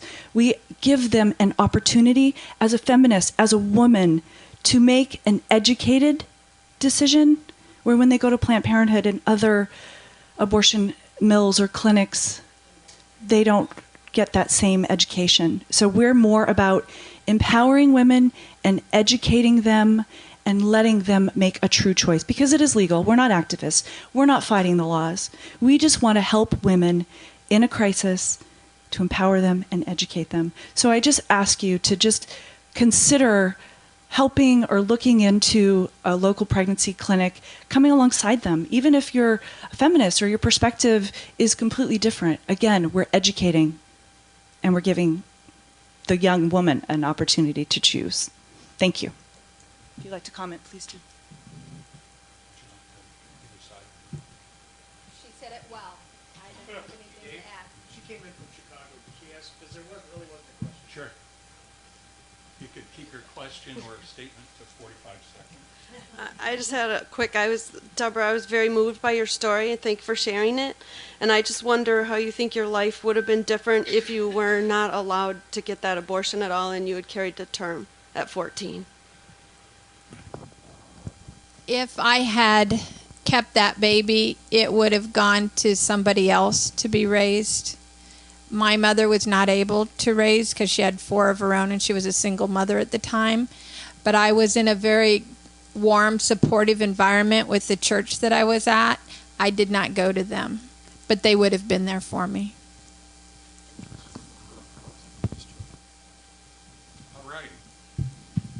We're going to go ahead and conclude with each side having 20 minutes.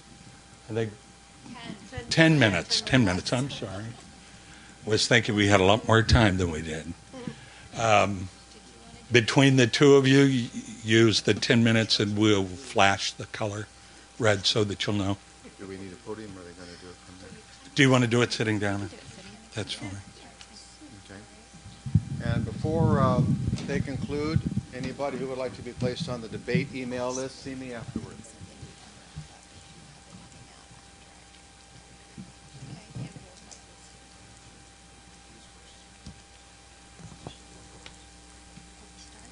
We're going to let the...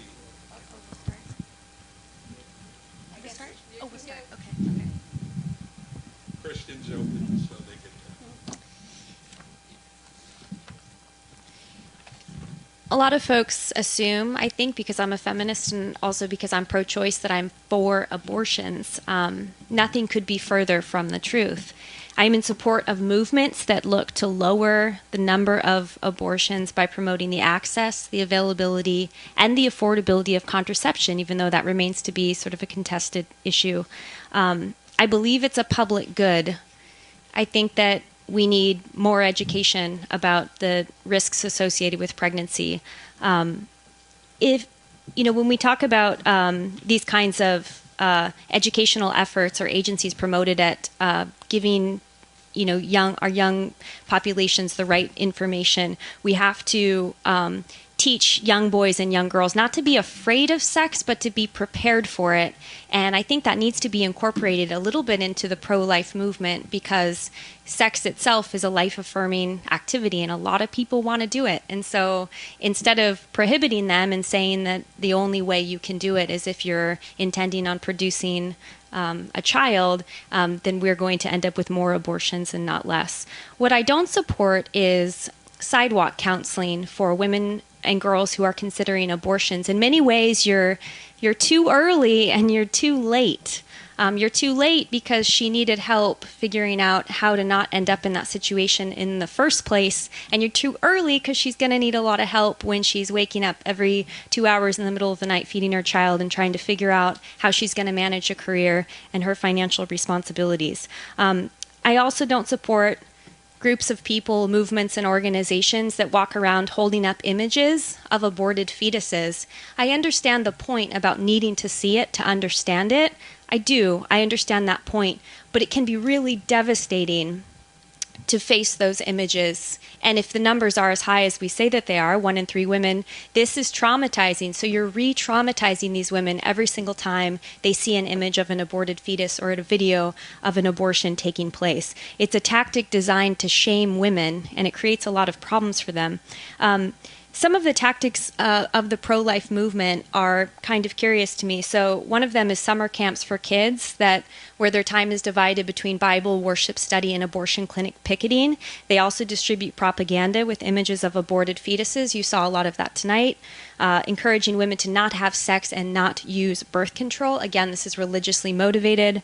Some pro-life activists, as I think Revilee mentioned, even protest or picket abortion centers. 1/4 of all clinics report experiencing severe acts of violence, including death threats, bombs, and chemical attacks. That's 25%. In just 1 year in Texas, Louisiana, and Florida, pro-life activists threw butyric acid into 19 clinics, injuring patients and workers. It's a curious strategy for someone claiming to promote life. And last but not least, pro-lifers want to make abortion illegal. And so these strategies, especially wanting to make it illegal, again, do not stop women from having them, but stop certain women from having them. It remains disingenuous for anti-choice activists to condemn these women for having these abortions when most of them remain against social programs and services, financial assistance for these same women, something that pro-choice advocates support. I do support the idea of clinics and offices and spaces designed for women to go to get counseling. It's badly needed for women in crisis. And one of the things that I would hope for is that contraception and abortion are encouraged as part of that educational. It ought to be.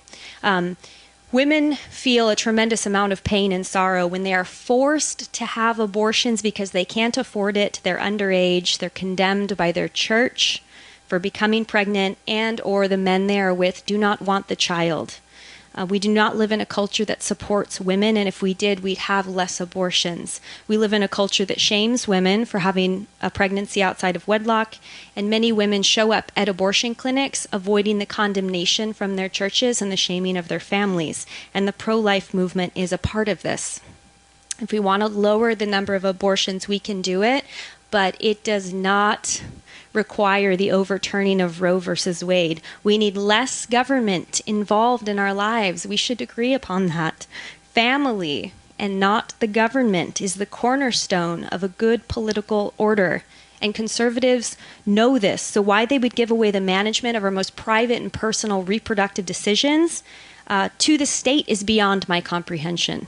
If you allow the state to determine these matters, you take these choices away from the family, and supremacy of the state over the family is enshrined. The very liberal principles that I imagine a lot of the pro-life folks oppose are elevated when we do these things. When we grant rights to the fetus, and as in the case of fetal personhood, we are elevating the individual up outside of the family and the community. And again, like, this supremacy of the state over the family is enshrined. So if you want to preserve the family and the community as important, productive aspects of a healthy citizenry, then we have to get the state out of the business of reproduction. Abortion must remain safe, and it must remain legal. Thank you.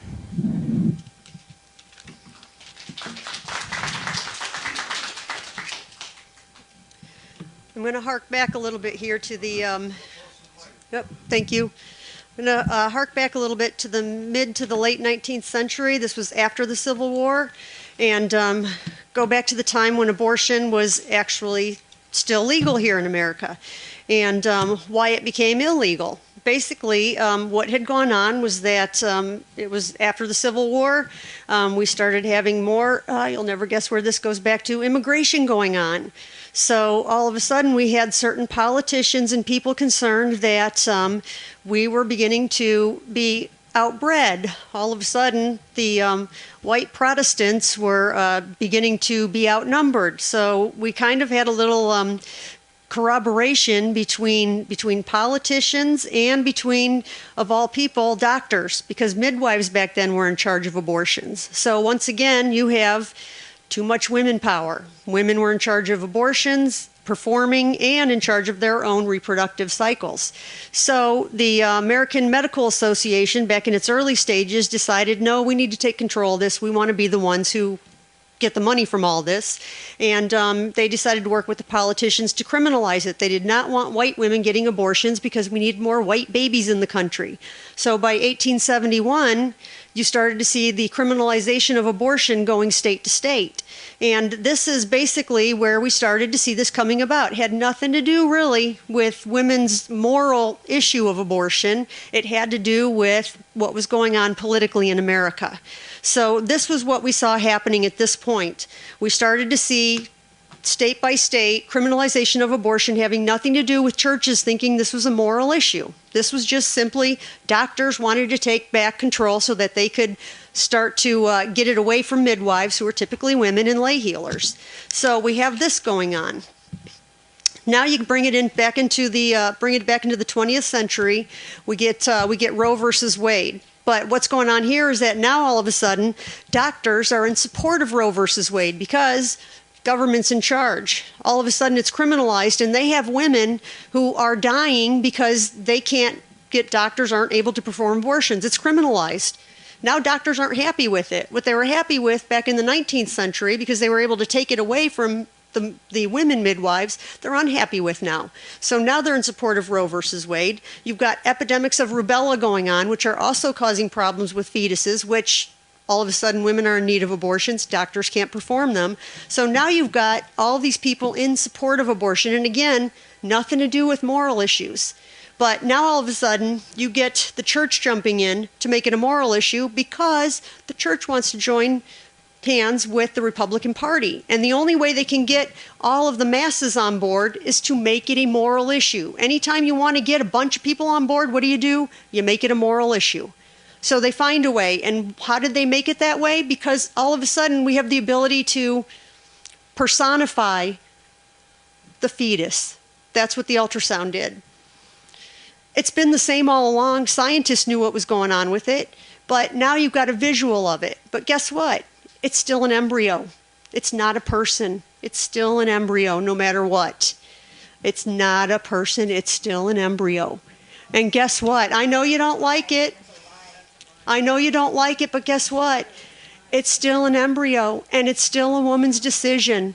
And what happens here is that you've still got people, you've still got women who have problems. You've still got the health concerns. You still have people that are in poverty situations, and it's still a decision that a woman has to make. But guess what? The church was able to dupe people because they jump on board to another political mechanism. And now all of a sudden what's been going on for 5,000 years and never became a moral issue is all of a sudden a moral issue. So now we've got this issue that because women are in control, is now a problem for the masses, but never was before. And I'm just going to say it again. This is an issue that has been legally shown to become something that, time's up, sorry, that for the women to decide.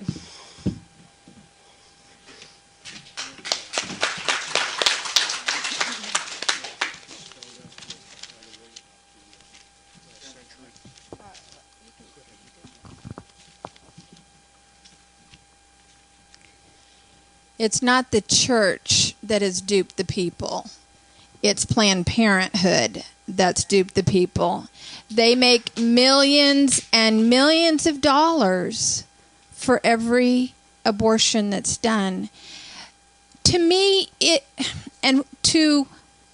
for due process, it's a balancing act. It's not an easy decision. It's a balancing act. But when the argument is made that we should let women make the decision because, they'll do abortions even if they're not legal, does that mean I should let a man slap his wife around in the privacy of their own home because it's private and because it's only something he and she need to deal with? No, it's a personal thing, and it needs to be addressed as a life issue.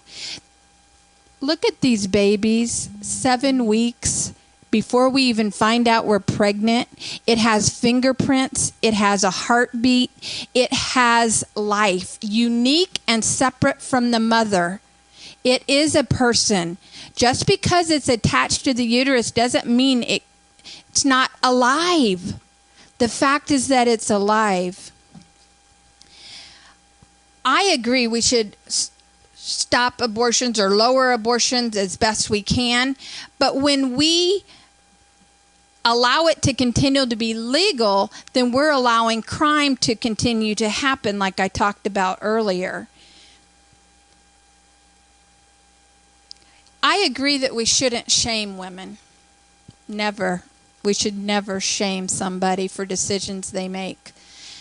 Abortion's legal right now. My daughter had to make a choice when she was 21 years old. Do I abort the baby or do I not? She's a single mom.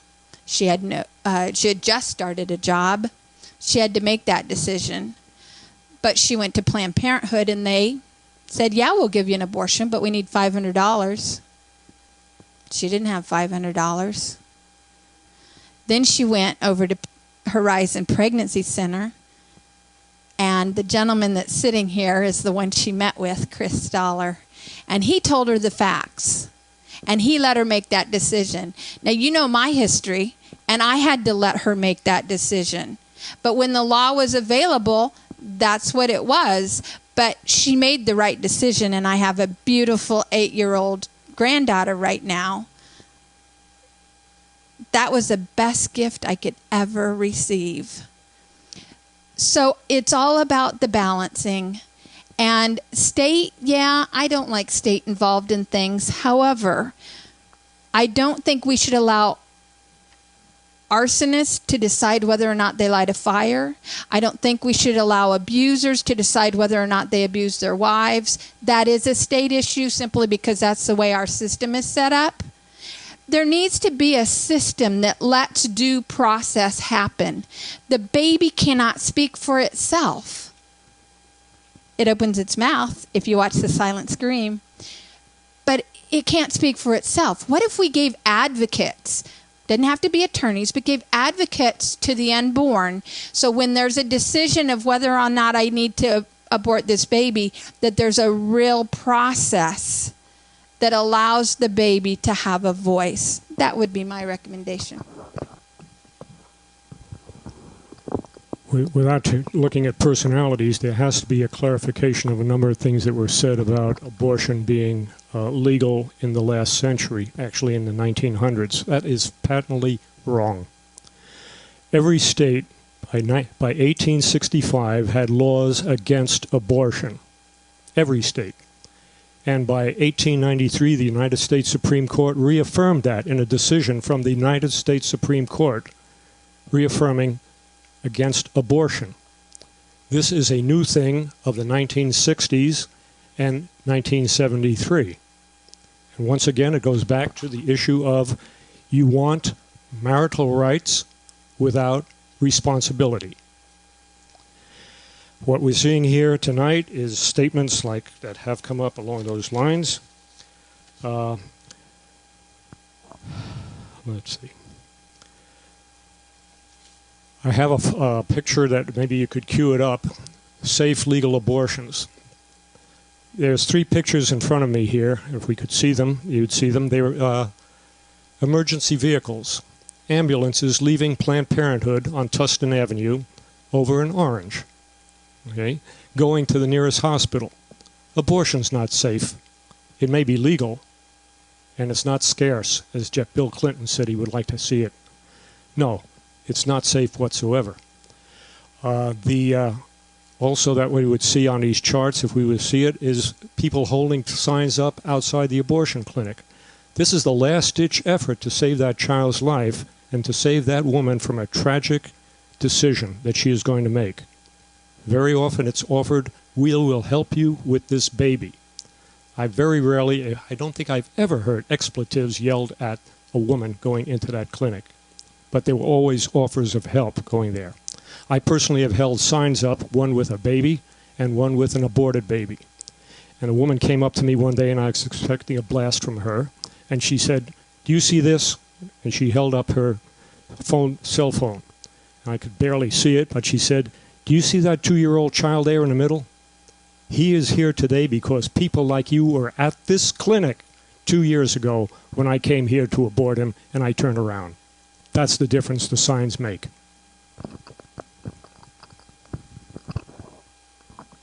You know, thank you. I wanted to make another comment that I kept forgetting, is that men need to be involved in this decision as much as women. And women should never be alone to make that decision about life and what we do afterwards, how they're taken care of, and they're taken care of for 18 years, not just for the first year of life. There has to be accountability by men and by women. But right now, the laws don't give men a right to protect that baby if they want to. They don't let a man say, wait a minute, I'll raise that baby. If you go ahead and have it, I'll raise that baby. The laws don't allow for that. The suggestion I made allows everybody to be part of that decision making. And I think that this balancing has got to be something that we do, because there are some reasons that abortion should be considered, but to let it be decided. My mic went off.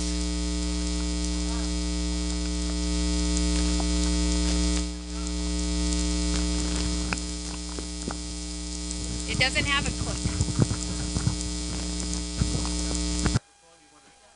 Yeah, that's what she's going to do. Yep.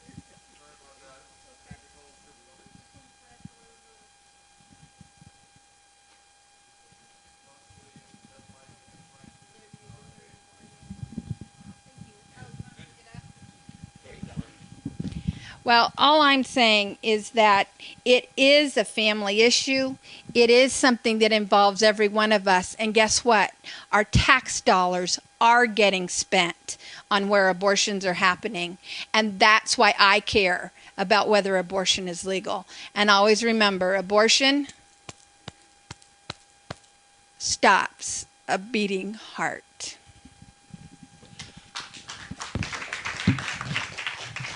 I know that over the course of one evening, we're not going to ever solve all the world's problems, but I'm privileged to have a forum that allows people to speak freely and honestly from their heart, to share their opinions without the risk of being assaulted, being ridiculed, inflamed. Take the information that you've heard tonight. There were very, very few bibliographic references to some of the comments, meaning that some of those are just opinion. But you have to decide for yourself what you know to be true and what you know to be factual. Bruce, you have a closing comment. That's right. As I mentioned from the very beginning, knowledge is power. Actually, I didn't say that. But knowledge is great because we know more information now. You might have heard from, no matter what side you're on, information that gives you either more validity from your side or you understand the other side. And that's what the atheist versus the Christian Toastmasters are all about is to open dialogue. And there are very, very few places. I have to thank Dave Lehman. Raise your hand, Dave. Everybody knows Dave. Dave and I put this thing together. He's open enough to promote it. And I think that's a great thing, to open up dialogue. There's no harm that can become from open dialogue. And we're going to be having a little bite to eat down at Norm's. It's about 2 miles down on your right, north. 1 mile. Okay. Well, be specific, Dave. Okay.